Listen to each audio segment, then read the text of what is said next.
الواحد أنا كغيب قادنا أنا صو افتيمتيسا يصو صارت المرتد قلد وصاحب كي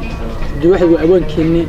هذا شامع وصاحب كان كلا وربع سنة ومركز سوا عم بحه فرحان حسن محمود إننا اللي له كان غالية أنت وجمعه روحنا شونا مقعد جرون هوس جارحان عداده أبوان واحد بالمرتد نوش كيسي قوت ماضيه وحياواي كل لطيف كل اللي نوش كيسي marka hore laba ay ku dhalataan qofka markuu dhalinyaro yahana waxa ugu badan ay ku keenay oo markaas uu yahay qofka single oo macna kaliya yahay oo soo lahayn waxa ugu badan oo ku soo dhacaya oo macna ama uu ku soo baxay martidu waa dhanka jacaylka ha ahaato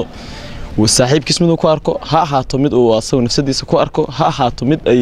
adiga gabar saaxiibtiisa ku arko adigu mid ay noqotaba marka dhanka jacaylka u badnanta laakiin iyo markaas dhacdada markaas mar walba ugu la kulmo qofka geerarku wuxuu ku yimaadaa ciil ciil oo marka waxa u ciishooshad marka aragto ninkan kale ku xumaato waxa ku dhacay iyo marka ku faraxdo ama jacaylkuna waa waxa ugu murugada badan adduunka dadka qabta oo maqashiin dad u dhintay ya jacayl markuu soo maray ani waa soo maray ahaan runta markaan ka hadlo markaa soo maray wax yar geerar ma ka tuurista waa ka tuur ay ma nagu fakartaa dadkan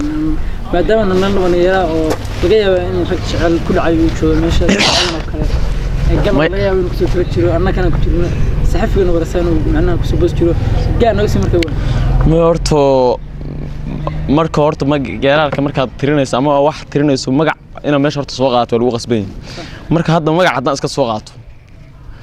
magac waxaan u soo qaadanayaa kale ad wada magac amal oo kale markaas anu magac u soo qaatay in sheegaa marka waxaan yiri amalay udgoonay ubaxi dalkayga adduunyada u sidatay miyaad aaminaysa anigoo akhlaaq loo asluubteedu wacan tahay adigaan ku aaminay amalay udgoonay ahsan waxaan amalay abaayoy ibidkeed adduunyada agoon iyo inkaar qabay adcaaf iyo aqnaamaba ihsaan bay ku nooshahay wariga ha ersalin ninku aaminayo akhlaaqdiisu wacan tahay waxaan amalay abaayay ahsan duban hagaagsanay leerkii ifaayo magaalada iftiinshaay adiga bikaarada boqol iga wacan wada baashaalne meelo baal qabays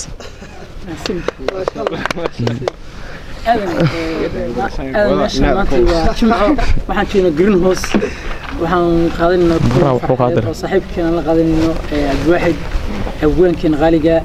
adan sidee macnaha u aragtaa maanta abwaankan murti laga duubay iyo xirmadu soo bandhigay maxaa kaga baxay ما شاء الله ku faraxsan wallahi taranka wasadii waxaan kula talinayaa ama ku boorinayaa in dadaalkiisa hore u sii wato dadaal uu gaaray dadaalkiisa inuu hore u sii wato aan kula talin galad ku soo dhaw abwaankan qaaliga ubaxna soo baxay waa waqti dheer oo soo qaadan waxbarashada xilliga waxbarashada maanta ninka waxbarashada soo dhameynay oo isla qaadanay kulan jimcaha ku soo dhaw galad abwaanka waxa uu aragtay maanta murti uu noo soo bandhigay oo noogu sheekay taranka ka hadal sida u taageerta macnaha waxa uu maanta ninkan arintu wado arin fiican oo arkaa maxay yeelay waxaan rabnaa inuu la taaqaado macnaha dunida daafiyada oo dhan waxa sidaas si kala daran oo sii dhiirigelina anu ku faraxsanahay maanta in la qaato asxaabteyda waan ku faraxsanahay in la qaato abwaankii qaaliga ah aan taageersanahay waantii waxaan u dhilaa abwaan hore u soo murtiyada heerka sida heerka gaar lahayd midda kale waxaan ku dhiirigelinayaa inaad ka hesho dadka danta yar oo dhibaataysan oo kale dadka lagu tagar faray ardayda inuu ku dhiirigeliso waxbarashada dhalinyarta tahriibka leelisay oo kala dhashid rag saaxiibadan waxa jira meeshan laga yaabo inay socdaan nolosha laakiin waxa kan taasaan ku dhiirigelinayaa waan maasantahay